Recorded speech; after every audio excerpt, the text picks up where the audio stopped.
It's now time for the Rebirth Sports full game recap. We go all the way back to November the 4th of the year 2024 when the Nashville Predators were facing off versus the LA Kings. Head coach Andrew Burnett deploys his lines and defensive pairings in the following way. Forsberg, O'Reilly, and Nyquist, Stamkos, Parsonen, and Marchessault, Jankowski, Novak, Evangelista, LaRue, Sissons, and Smith. Your defensive pairings are Shea and Yossi, Luzon and Carrier, Del Gaizo and Shen. UC Saros gets the start in net on home ice for the Predators. 31 seconds into the first period, it is UC Saros with the first activity of the game, and it's a save on Kevin Fiala. That's the first shot on goal of the game. At 1:51 of the first period, UC Saros coming with a save on Gavrikov. At 5:28 of the first, it's Edmondson off the box. 2 minutes for cross-checking. Give us our first special teams scenario. The Predators to the power play, but they would generate 0 shots on goal. As a matter of fact, LA would get the best chance shorthanded during this 2-minute exchange. At the 9:23 mark of the first period, we find UC Saros back to work, coming with a save on Kempe. Then at 9:56, Saros another save on Fogel's deflection. At the 13:06 mark of the first period, it is Kemper coming with a save on LaRue. Finally, the Nashville Predators generating a shot on goal.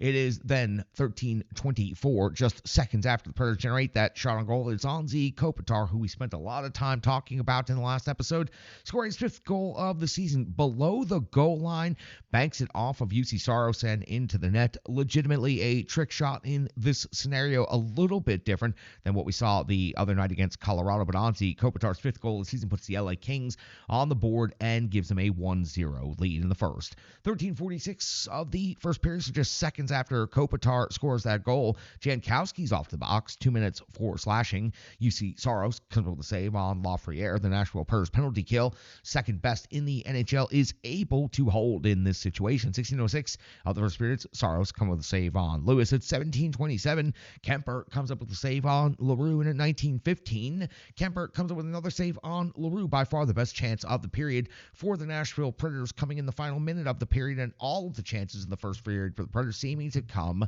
from Zach LaRue. At the end of the first period, the LA Kings lead by 1 and are out shooting the Predators 12-6. Only 6 shots on goal in the first period for the Predators. 29 seconds into the second period, it is UC Saros coming to save on Kevin Fiala. Second straight period of this game where Kevin Fiala has had a really good scoring chance. You might want to mark that for later.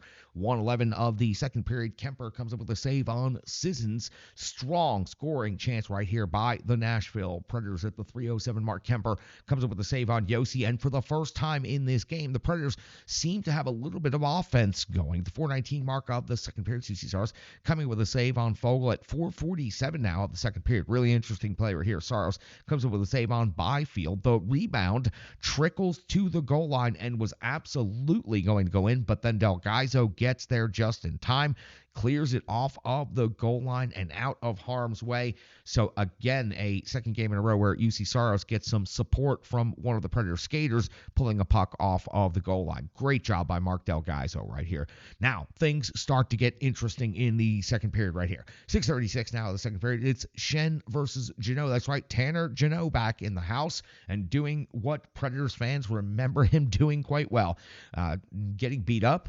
He got beat up in this one. He really did. 5 minutes each for the two of them, though, and a good, healthy scrap there. But that was just the beginning of things, because now at 8:27, so just 2 minutes later, it's Burrows picking up penalty, 2 minutes for kneeing. Now, on that knee situation, O'Reilly most definitely took exception and went after Burrows, and they end up having a scrap, pick up 5 minutes each. I was really surprised that O'Reilly didn't pick up an instigator on this. It was kind of the classic instigator situation. A guy puts a hit on someone, and then another player comes in and challenges him to a fight, but Burrows ends up getting the extra 2, and the Nashville Predators end up getting a power play out of this scenario. But kind of a wild sequence here in the middle of the second period. It's not the end of it. Kemper would come up with a save on Luke Evangelista during that power play, and that would be about it for the Nashville Predators. Now, we hit the 13:29 mark of the second, and it's Deneau and Luzon off to the box. 2 minutes each for roughing 4-on-4. Luzon absolutely crushed his man along the wall. It didn't seem like Luzon did anything to actually deserve a penalty. It was a reaction from the Kings on Luzon's clean hit. that led to the initial penalty, but Luzon in the box as well. So a 4-on-4 for the next 2 minutes. And then we return to even strength hockey, and in 15:32, we find Kemper coming with a save on the captain, Roman Yossi. 16:30, Kemper, another save on Brady Shea. So the Preds' only shots on goal here towards the dwindling moments of the second period are coming from long range. Predators ended with 7 shots on goal in the second period for a total of 13 after 2.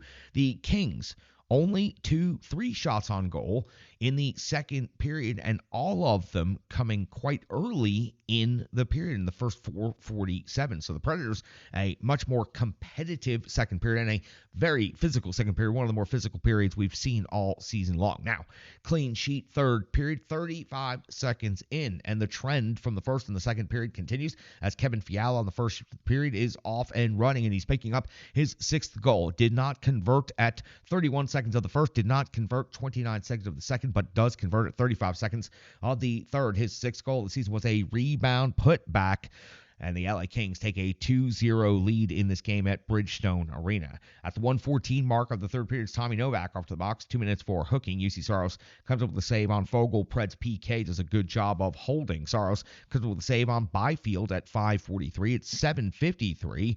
Nyquist is off the box, 2 minutes for slashing. UC Saros comes up with a big save on Lafreniere, and the Preds penalty kill holds yet again. To the backside of the sheet, and we pick it up at 12:21 when we find Gavrikov headed to the box, 2 minutes for cross-checking, but Marchessault off to the box immediately, 2 minutes for high sticking after that. So we have a 4-on-4 and then a brief Kings power play. Nothing comes out of any of this special teams situation. 15:15 in the third period, UC Saros coming with a save on Fogle at 16:05 mark of the third. It's Kemper coming with a save on the captain, Roman Yossi. That's the first shot on goal of the period for the Nashville Predators. That's right, at 16:05 of the third period is when the Predators get their first shot on goal of the period. 17:02, Kempe, empty net goal. It's his 5th of the season. That makes it 3-0, so less than a minute after the Predators finally get a shot, the Kings add an empty netter, and that will do it. 18:56, Kemper does come up with one more save on Forsberg. I thought I'd make that notation so the Predators could at least get credit for one more shot on goal in the game. 3-0 for the LA Kings. The LA Kings outshoot the Nashville Predators 27-16, and there is not a way to sugarcoat this one. This game was awful, and the Nashville Predators did not have the effort that you need to win at this level. They did not have the skill. They did not have the precision. They did not have anything you need to put in the toolbox and bring to the rink to beat anyone in the NHL. The LA Kings, a good hockey team. The Nashville Predators should be much better and more competitive than that.